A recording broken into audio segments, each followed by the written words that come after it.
दोस्तों, अगर आपने अभी तक इविल नन हॉरर स्टोरी का पार्ट 1 नहीं देखा है तो पहले आप उसे देख लें, वरना ये स्टोरी आपको समझ में नहीं आएगी। पिछली वीडियो में आपने देखा था कि अपना पॉटी बॉय शॉन इस जंगल के रास्ते अपने घर जाने वाला था, लेकिन स्कूटर खराब होने की वजह से वो इस जंगल में फंस गया और कुछ देर बाद वो चर्च की सीढ़ियों पे लेटकर सो गया। लेकिन शॉन गलत वक्त पे सो गया था, क्योंकि तभी इविल नन के आने का वक्त हो गया था।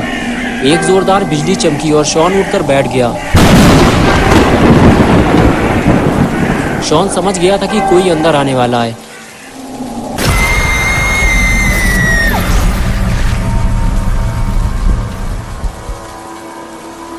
और अब आगे की स्टोरी देखते हैं। इविल नन जैसे ही चर्च के सामने आती है तो उसे चर्च की सीढ़ियां खाली मिलती है। वहां कोई नहीं होता। शॉन वहां से भाग चुका है। अच्छा हुआ शॉन की आंख सही वक्त पे खुल गई थी, वरना इविल नन शॉन को हैमर से मार मार कर उसका कचूमर निकाल देती। नन के एक हाथ में लालटेन है और दूसरे हाथ में हैमर, जिसे वो हमेशा अपने साथ रखती है। नन जैसे ही चर्च के पास पहुंची वो इधर उधर देखने लगी, जैसे उसे पता चल गया हो कि यहाँ कोई आया था। शॉन ये सब पेड़ के पीछे से छुपकर देख रहा होता है। आज शॉन ने पहली बार इविल नन को अपनी आंखों से देखा है और अब उसे गुल्ली की कही हुई बातों पे यकीन होने लगा है। और इधर इविल नन गेट खोलकर चर्च के अंदर जाने वाली है और इधर शॉन इसी वक्त का इंतजार कर रहा है। जैसे ही नन चर्च के अंदर जाएगी वो यहाँ से भाग जाएगा। शॉन ने देखा कि नन अंदर चली गई है, बस यही वक्त है यहाँ से बाहर निकलने का, और शॉन धीरे धीरे आगे बढ़ने लगा।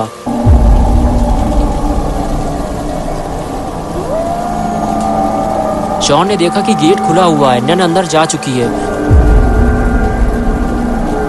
शॉन उठकर खड़ा हो गया और बाहर जाने लगा। लेकिन अचानक ये क्या हुआ? शॉन बाहर जाते जाते अचानक चर्च के अंदर क्यों जाने लगा? अगर इविल नन ने शॉन को चर्च के अंदर देख लिया तो शॉन बड़ी मुसीबत में फंस सकता है। लेकिन जब शॉन ने चर्च के अंदर आकर देखा तो इविल नन वहाँ नहीं थी। चर्च पूरा खाली था। सामने वाली दीवार पे उल्टा क्रॉस का निशान बना हुआ था।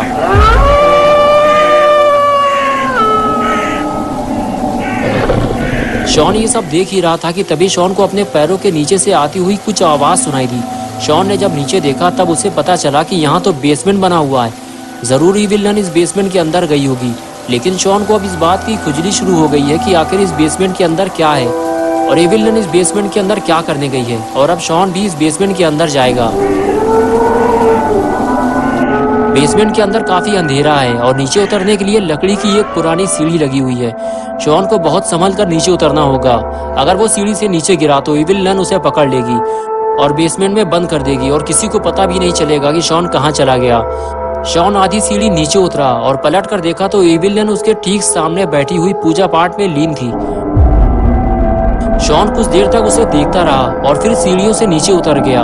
शॉन ने देखा कि इविल नन का हैमर नन से थोड़ा दूर रखा हुआ है। गुल्ली ने बताया था कि इविल नन इसी हैमर से सबको मारती है, तो क्यों ना इस हैमर को यहाँ से गायब कर दिया जाए। इविल नन तो अभी पूजा पाठ करने में लगी हुई है। शॉन यही सोचकर आगे बढ़ गया।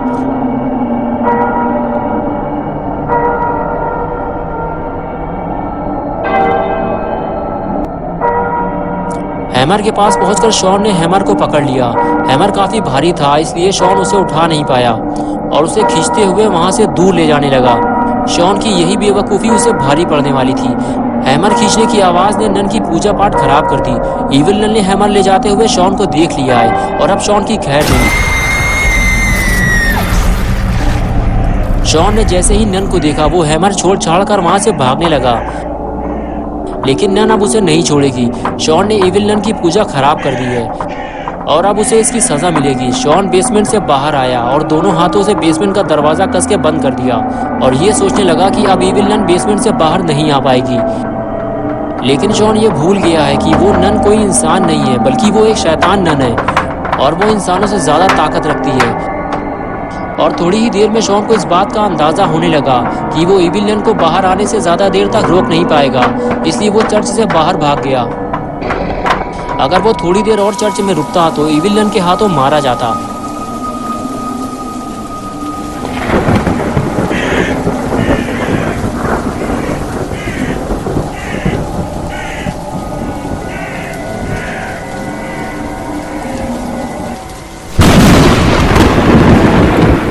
शॉन के चर्च से जाते ही इविल नन बेसमेंट से बाहर आ गई और अब शॉन का बुरा वक्त शुरू हो गया है।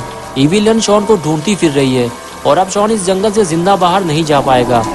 और इधर डरा हुआ शॉन इविल विलन से अपनी जान बचाकर जंगल में मारा मारा फिर रहा है। शॉन अब इस जंगल से बाहर निकलकर अपने घर जाना चाहता है, लेकिन बिना स्कूटर के शॉन ना तो अपने घर जा सकता है और ना ही गुल्ली गुल्ली के पास जा सकता है। शॉन को अपना स्कूटर पैदल खींचते हुए यहाँ से कहीं और ले जाना होगा, वो भी जल्दी, वरना शॉन इस जंगल से कभी बाहर नहीं निकल पाएगा। लेकिन सबसे पहले शॉन को इविल विलन से पीछा छुड़ाना होगा, क्योंकि वो शॉन को ढूंढते हुए इधर ही आने वाली है।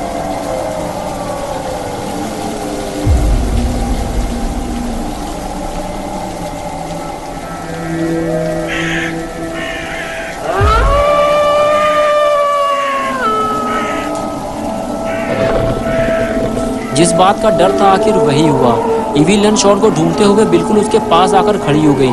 शॉन की जरा सी बेवकूफ़ी उसकी जान ले सकती है, लेकिन शॉन को कुछ समझ में नहीं आ रहा और वो वहाँ से धीरे धीरे भागने लगा।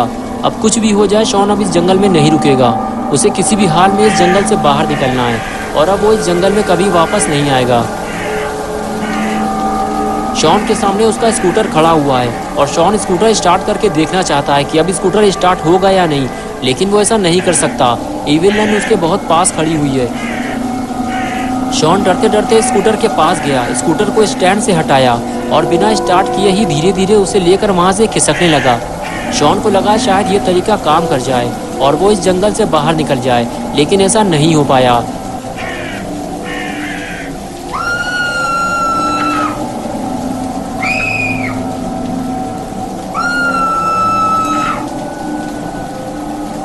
इविल विलन ने स्कूटर को चलते हुए देख लिया है और अब शॉन की मुसीबत बढ़ने वाली है।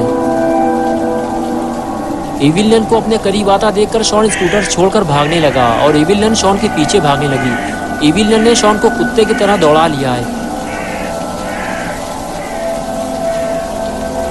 लेकिन कुछ देर बाद इविल विलन अचानक रुक गई और वो शॉन का स्कूटर देखने लगी। लगता है इविल विलन शॉन का स्कूटर तोड़ने वाली है। और इधर अपना पॉटी बॉय शॉन बारिश में भीगते हुए इविल विलन से अपनी जान बचाकर जंगल से बाहर जाने की फिराक में लगा हुआ है।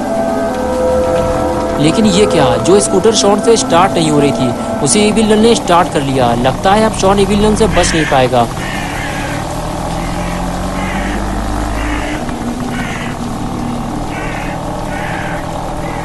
अपना पॉटी बॉय शॉन जंगल से भागते हुए रोड की तरफ आ गया, लेकिन अपना शॉन अकेला नहीं है जो रोड की तरफ आया है। इविल विलन भी शॉन की तरफ स्कूटर लेकर आ रही है। शॉन अब थक चुका है और वो ज़्यादा तेज़ नहीं दौड़ पा रहा है और इसी का फ़ायदा उठाते हुए इविल विलन शॉन के पास पहुंच गई और हथौड़े से शॉन की खोपड़ी बजा दी।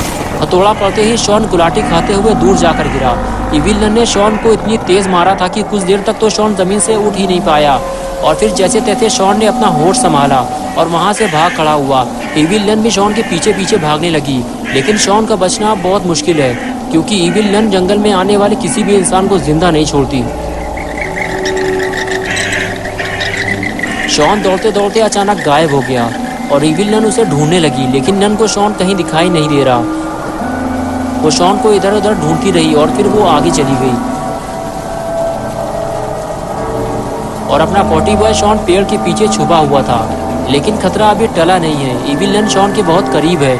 शॉन अगर कुछ देर तक पेड़ के पीछे छुपा रहता तो शायद वो बच जाता, लेकिन शॉन ने ऐसा नहीं किया। वो नन को देखकर स्कूटर की तरफ भागा और बस नन ने उसे देख लिया और फिर शॉन को भागने का मौका नहीं दिया।